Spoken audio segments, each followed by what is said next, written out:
వక్ఫ్ properties అని అంటాం కదా!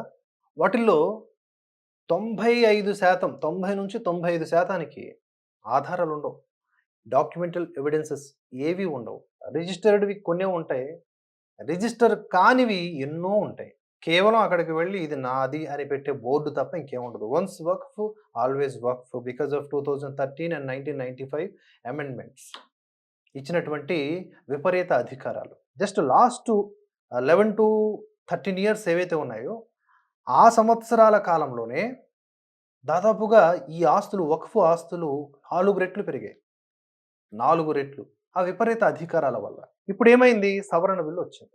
దీనివల్ల ఏమవుతుంది అంటే, మీ దగ్గర ఉన్నటువంటి భూమికి, వక్ఫ్ దగ్గర ఉన్నటువంటి భూములకి ఆధారాలు చూపించాలి. అవి కూడా రిజిస్టర్ లాగా చేసుకోవాలి. లెక్కాపత్రం ఉండాలి. ఇప్పుడు లెక్కలు చూపించకపోతే? అసదుద్దీన్ ఓవైసీ ఈ బిల్లు విషయంలో పడినటువంటి భయం అదే. గతంలో ఆయన మాట్లాడినటువంటి మాటేంటో ఒకసారి చూడండి. ये बार बार जो कहा जा रहा है कि वक्फ बोर्ड बिना डॉक्यूमेंट्स क्लेम कर देती है, हिंदुस्तान में कितने ऐसे प्रॉपर्टीज और कौन से वक्फ बोर्ड क्लेम है, प्लीज ऑथेंटिकेट कीजिए। ये अगर कानून बन जाएगा, उत्तर प्रदेश में 1,21,000 वक्फ की प्रॉपर्टीज है, 1,12,000 के पास कागज ही नहीं है। ఆయన ఏం చెప్పారు?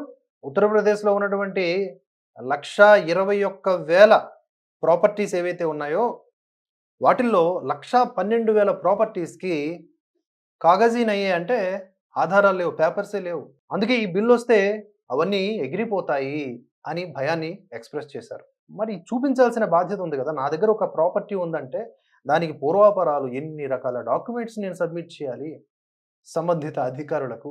కానీ పర్టిక్యులర్‌గా ఈ ఒక మతానికి ఎందుకింత సర్వాధికారం? వాళ్ళు జవాబుదారీ కిందకి రారా? వాళ్ళు ఒక చట్టం కిందకి రారా? ఎందుకిలా చేస్తూ ఉన్నారు? సరే దాని కేంద్రంగా పేదలకేమైనా న్యాయం చేస్తున్నారంటే అది లేదాయె. ముస్లింలను కూడా దోచుకు తింటున్నారు ఈ వక్ఫ్ పేరిట. ఇప్పుడేమో ఇలా భయాన్ని వ్యక్తపరుస్తున్నారు. అంటే డొల్లతనం ఎవరిలో ఉంది? ఎక్కడుంది? వక్ఫ్ కేంద్రంగానే ఉంది కదా! దీన్ని వెనకేసుకు వస్తున్న అసదుద్దీన్ ఓవైసీ లాంటి నాయకుల మైండ్‌లోనే ఉంది కదా మొత్తం అంతా పొల్యూషన్. మరి దాన్ని నివారించాల్సిన అవసరం ఉందా లేదా? అందుకనే ఈ బిల్లు చాలామంది అప్రిషియేట్ చేస్తున్నారు.